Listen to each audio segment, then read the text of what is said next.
Je m'appelle Noémie, mais mon nom d'artiste c'est Lee Mystique. Je fais un petit peu de tout, j'aime l'illustration évidemment, je fais aussi de la peinture, de la photographie, et j'espère que vous saurez apprécier mon univers coloré autant que moi. Dans l'épisode précédent, je vous ai emmené à Berlin et cette fois, je suis en route pour Prague avec mon petit Anka dans le train et on a pu regarder à travers les vitres plein de paysages trop chouettes, donc le trajet était vraiment cool.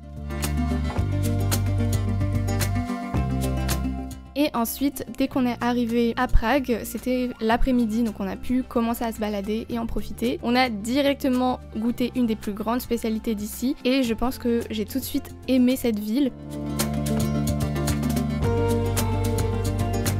Surtout, on a découvert qu'il y avait beaucoup d'animations autour du fleuve. C'était vraiment trop chouette et super agréable de pouvoir se balader entre les ponts, de traverser les deux rives. Donc je me suis dit que ça allait être un bon séjour. Pourquoi ?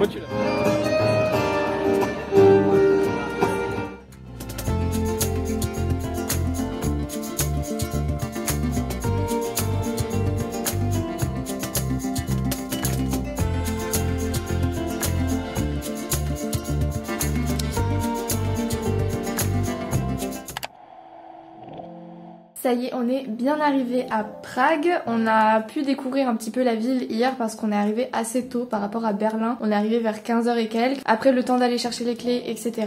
On a pu se balader un petit peu. Et vu qu'on a bien aimé un peu l'ambiance de la ville, on s'est baladé jusqu'à assez tard, jusqu'au coucher du soleil. Du coup, c'était très sympa. J'ai essayé de faire des petites vidéos de nuit, mais on voit pas trop avec la qualité de ce téléphone-là. En tout cas, c'était magnifique. Il y a un pont, il y avait une petite fête en bas sur une île. Il y avait plein de lumière et tout, c'était trop chouette. Du coup là j'ai hâte de découvrir la ville un peu plus en profondeur et je pense que du coup on va beaucoup marcher aujourd'hui parce que on va normalement essayer d'aller sur l'autre rive. Il y a un autre monument aussi qui a l'air pas mal en hauteur. Du coup c'est les deux choses qu'on va faire aujourd'hui. Juste à côté du Airbnb, il y avait une librairie un peu design, donc j'en ai profité pour aller regarder ce qui se faisait à Prague. Ensuite, on a continué à se balader, j'ai pu découvrir l'architecture qui est vraiment magnifique, vraiment un coup de cœur. Plein d'anciens trams, trop chouettes.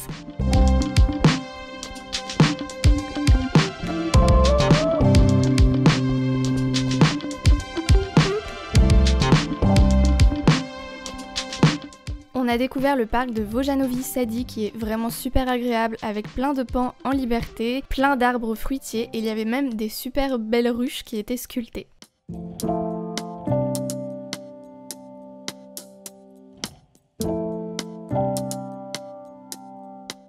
La journée a continué sur la rive ouest où on a grimpé jusqu'au château de Prague et on a pu aussi avoir un petit aperçu du parc Petrin que franchement j'ai adoré mais je vous en parlerai plus tard. Et du coup on a continué à se balader un petit peu dans les rues sinueuses. C'est un quartier de la ville qui est beaucoup plus historique et vraiment super mignon.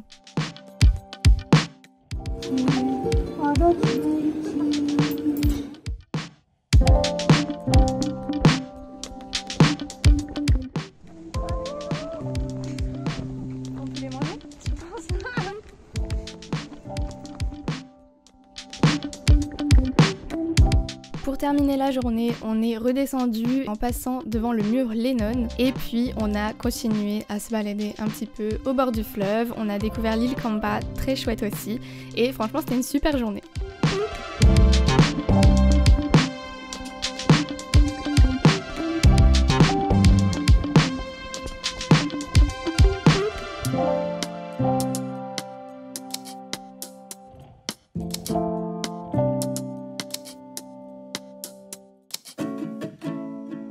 Hello, c'est le deuxième jour à Prague. Je commence à être fatiguée du voyage, ça se voit à mes cernes. Aujourd'hui, on a décidé de couper la journée en deux. Le matin, enfin vers midi jusqu'au début d'après-midi, on va faire un musée. Premier musée du voyage, c'est le musée Mucha. Donc je vous mettrai des images de ses œuvres qu'on va aller voir. Et ce soir, enfin fin d'après-midi, début de soirée, on va monter jusqu'en haut du parc pour voir une vue.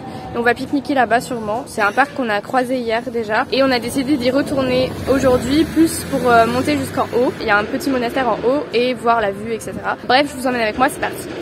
Le musée était assez petit, mais Alphonse Mucha est un artiste que j'aime beaucoup, donc ça m'a fait plaisir de pouvoir découvrir ses œuvres en vrai. Pour celles et ceux qui ne le connaissent pas, c'est donc un artiste tchécoslovaque qui est aussi affichiste, illustrateur, graphiste et peintre. C'est un représentant majeur du style Art Nouveau, il a notamment fait beaucoup d'affiches et de publicités pour la France, et je pense que vous avez sûrement déjà découvert son œuvre quelque part.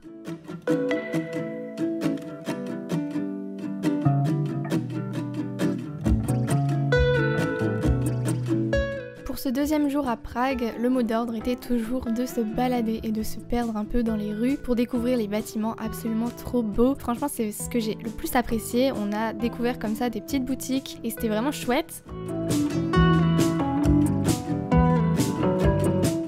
Là, on vient de là-bas, on a tout monté et le but c'est d'aller tout là-haut. Et du coup la journée s'est terminée avec mon plus gros coup de cœur de cette ville qui est le parc Petrin, vraiment immense, qui offre une vue sur Prague absolument sublime et je pense encore plus au coucher ou lever de soleil. C'était super agréable de s'y promener et de monter jusqu'en haut avec son petit carrousel, sa tour et ses jardins. Donc vraiment si vous êtes à Prague, passez-y obligatoirement.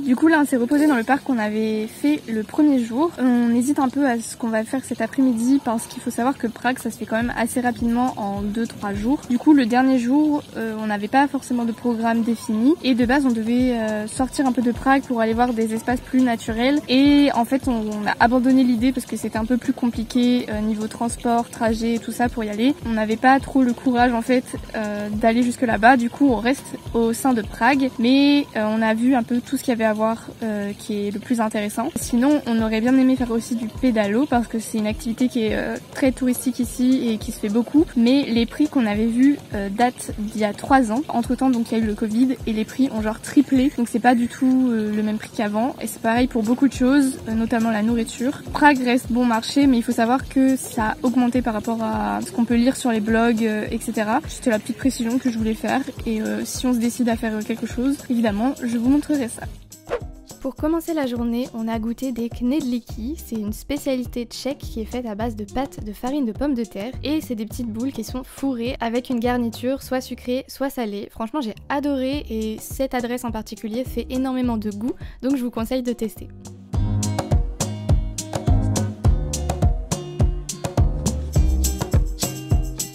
Regardez, hier on était tout là-bas, tout en haut et aujourd'hui on va aller sur cette rive-là.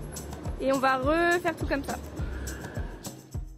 Ensuite, on est allé découvrir la partie de la rive ouest qu'on connaissait moins. On a vu un endroit avec plein de signes, c'était super impressionnant et super beau à voir.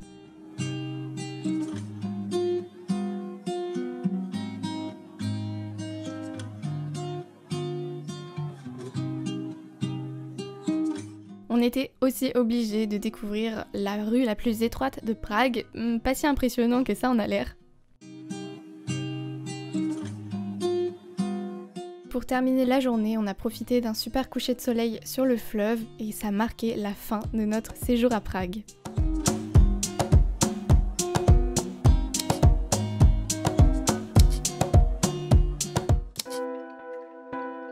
Hey, c'est encore moi pour le petit récap de Prague. Comme j'ai pu le faire pour la vidéo sur Berlin, je vous fais un petit récap des points positifs et négatifs de Prague. Et on va tout de suite commencer par le positif. Évidemment, c'est une ville qui est très belle, vraiment architecturalement parlant. Il y a des très beaux monuments, des très belles façades, c'est coloré, c'est vraiment très beau en fait à voir. Il y a plein d'architectures différentes, les immeubles ne se ressemblent pas tous comme par exemple à Paris ou l'architecture haussmannienne qui, malgré le fait qu'elle est très belle, est quand même assez redondante. Ici il y a des couleurs différentes, il y a des sculptures différentes, donc c'est très beau à voir, à essayer de découvrir en se promenant dans les rues un petit peu à l'aveuglette. J'ai vraiment beaucoup aimé l'architecture. J'ai beaucoup aimé plein de petits lieux en fait que je trouvais très mignons, très reposants. En tout cas je trouvais que c'est une ville très chouette à découvrir et très belle en vrai, vraiment très belle. Après les points négatifs, c'est que c'est une ville très touristique, en tout cas l'été j'imagine, parce que l'alcool y est peu cher et forcément il y a beaucoup de personnes qui viennent faire leurs enterrements de vie de garçon, vie de jeune fille, etc. Un peu comme à Budapest, mais du coup il y a des gens bourrés absolument partout, il y a beaucoup du coup de petites supérettes qui vendent énormément d'alcool, il y a plein d'attrapes touristes, d'arnaques, etc. Donc ça il faut faire hyper attention quand on y va. Il y a quand même beaucoup d'endroits qui sont faits pour les touristes. Aussi le petit point négatif dont j'ai parlé un petit peu, c'est que les prix ont augmenté en fait après le Covid, donc c'est moins bon marché que ce qu'on peut voir sur les sites, ce qu'on peut lire sur les blogs et tout. Ça reste une ville peu chère et si vous mangez vraiment local, vous pouvez vous en sortir pour vraiment pas cher. Si vous avez l'occasion aussi de faire à manger vous-même dans votre logement. Après si vous mangez dehors tout le temps, vous vous en sortirez honnêtement pour aussi cher qu'ailleurs. Il faut aussi toujours convertir les monnaies parce que là-bas c'est la couronne tchèque, donc à chaque fois il faut faire la conversion. Sinon c'est une ville que j'ai beaucoup appréciée. Après en août il y a énormément de monde, donc peut-être qu'à d'autres périodes de l'année c'est plus calme encore et encore plus appréciable de s'y balader, de la découvrir, etc. Peut-être à la fin du printemps ou début de l'automne. Il y a des endroits qui ont été des vrais coups de cœur, notamment le parc Pétrine qui était trop beau et avec une vue magnifique, etc. Donc il y a beaucoup d'endroits qui sont très chouettes à voir. En tout cas voilà, j'espère que cette vidéo vous a plu et j'ai hâte de vous montrer la dernière vidéo qui sera à Vienne, comme vous l'avez deviné. J'espère qu'elle vous plaira tout autant. Salut!